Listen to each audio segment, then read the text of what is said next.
अस्सलामुअलैकुम वरहमतुल्लाहि वबरकातुहू। उम्मीद है आप लोग खैरियत से होंगे। अल्लाह तबारुक ताला आपको यूं ही खुश रखे और हम सबको ईमान और अमल के साथ ज़िंदा रखे और ईमान पर ख़ात्मा बिल खैर फरमाए। शब बारात में बहुत से हजरात कब्रिस्तान जाते हैं, तो कब्रिस्तान जाना क्या जायज़ है या नहीं जायज़ है और क्या फ़ायदा हमको मिलेगा, इसी वीडियो के अंदर इंशाअल्लाह मैं आपको बताने वाला हूँ। आप बहुत ही तवज्जो से सुने और पूरी बात सुने ताकि आपको इस बारे में मालूमात हो जाए। कब्रिस्तान जाना शब बारात की रात में, ये हमारे नबी हुजूर सल्लल्लाहु अलैहि वसल्लम की सुन्नत है। सहाबा इकराम, औलिया इज़ाम और बुजुर्गान दीन इस पर अमल करते रहे हैं।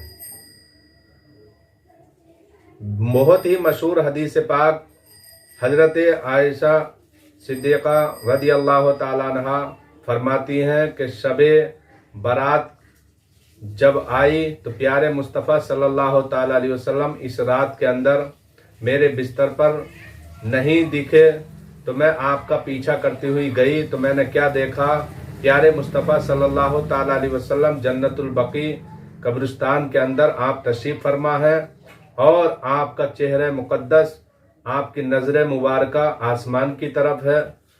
प्यारे मुस्तफ़ा सल्लल्लाहु अलैहि वसल्लम ने मुझे देखा और कहा, ए आयशा क्या शक करती हो कि मैं आपके पास से आ गया?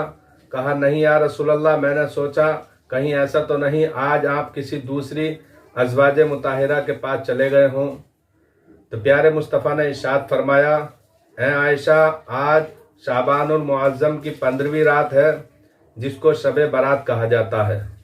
अल्लाह तबारुक ताला इस रात में बेशुमार लोगों की मग़फ़िरत फरमाता है।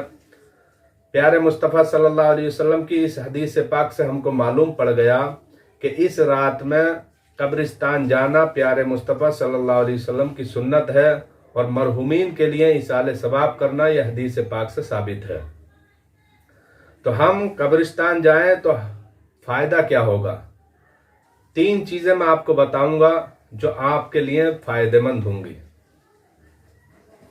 पहली चीज़ तो यह है कि जब आप कब्रिस्तान पहुंचेंगे और अपने मरहुमीन के लिए इसाले सवाब करेंगे, तो जो लोग इस दुनिया से इंतकाल कर चुके हैं आपके परिवार से, आपके मिलने वालों में से, तो हो सकता है उनमें कोई ऐसे भी इंतकाल कर गए हों जिससे आपकी नाराज़गी हो, आपसे वो नाराज़ हों, किसी बात की बुनियाद पर आपस में गुफ्त शुनीद हो गई और एक दूसरे से बोलना बंद कर दिया, इसी दरमियान उनका इंतकाल हो गया और आपने हदीस में पढ़ लिया कि अल्लाह तबारुक ताला इस रात के अंदर कुछ ऐसे भी अफराद हैं जिनको बख्शता नहीं है। उनमें से एक है सिला कता करने वाला, रिश्तेदारी को तोड़ने वाला, यानी किसी से नाराज होने वाला या अपने आप को किसी से नाराज रखने वाला।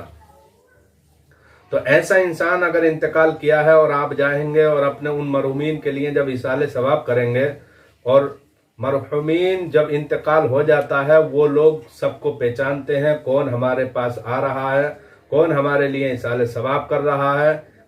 इंतकाल करने वाले सब सुनते हैं और ये हदीस से साबित है। यहाँ तक के इंतकाल शुदा लोग जो वफात पा गए हैं वो जिंदों से ज़्यादा सुनने वाले होते हैं। यह हदीस से साबित है और यही वजह है जब आप कब्रिस्तान जाएं तो अस्सलामु अलैका या अहलल कुबूर, तो मतलब यह है कि जब आप सलाम करने का हुक्म इस्लाम दे रहा है तो सलाम उसी को किया जाता है जो सुने।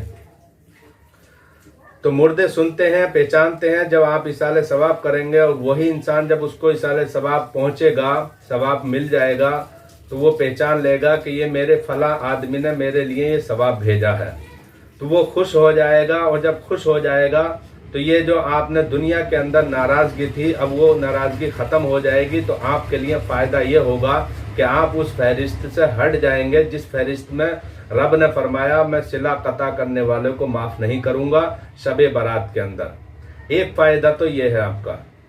दूसरा फ़ायदा आपको ये मिलेगा कब्रिस्तान जाने में कि जब आप कब्रिस्तान पहुँचेंगे तो आपको आखिरत की याद आएगी कि दुनिया से कितने लोग यहाँ पर आ गए और मुझे भी इस दुनिया से जाना है, कूच करना है और इसी जगह पर दफन होना है। तो आपके दिल में अल्लाह तबारुक ताला का तकवा आएगा, खौफ खुदा आएगा, अल्लाह तबारुक ताला का डर आएगा। जब आप अल्लाह तबारुक ताला का डर दिल में लेकर अपने घर के अंदर आएंगे, और इसी रात में हदीस पाक के अंदर आता है, रब इसी रात के अंदर इंसान 1 साल तक कितनी उसको रोजी मिलेगी, कितना कमाएगा, कितना खाएगा, सब कुछ गैबी कारकुनाने गैबी को यानी फरिश्तों को सौंप दिया जाता है कि इसका इतना रिस्क है 1 साल के अंदर, इसको इस साल इंतकाल करना है, इस साल इसको इतनी रोजी मिलनी है, फला फला चीज इसको मिलेगी। तो वो तमाम चीजें फरिश्तों को सौंप दी जाती हैं। तो जब आपके नामाए अमाल अल्लाह तबारुक ताला की बारगाह में इस रात को जाएंगे, तो उस वक्त जब आप कब्रिस्तान चले गए और आपके दिल में अल्लाह का खौफ आ गया, तो आप मुत्तकी हो गए, तकवे वाले हो गए। जब आपका नामाए अमाल रब की बारगाह में पेश होगा, तो उस वक्त आप खौफ खुदा दिल में रखे हुए होंगे, तो आप तकवे से भरे हुए होंगे, तो रब की बारगाह में आप मुत्तकियों की फहरिस्त में पेश किए जाएंगे आपके नामाए अमाल। दूसरा फायदा यह आपका होगा।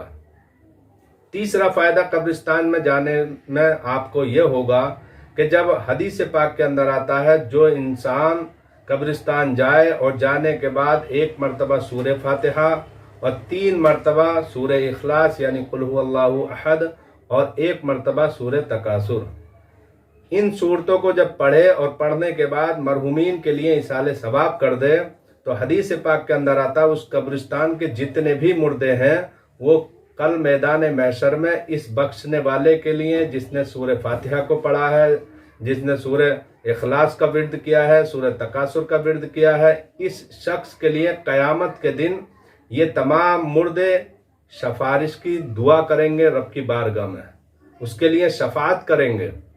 तो 3 फायदे आपको कब्रिस्तान में जाने से मिलेंगे। तो शबे बरात आने वाली है, और कब्रिस्तान जाएं और अपने मरहुमीन के लिए इसाले सवाब करें।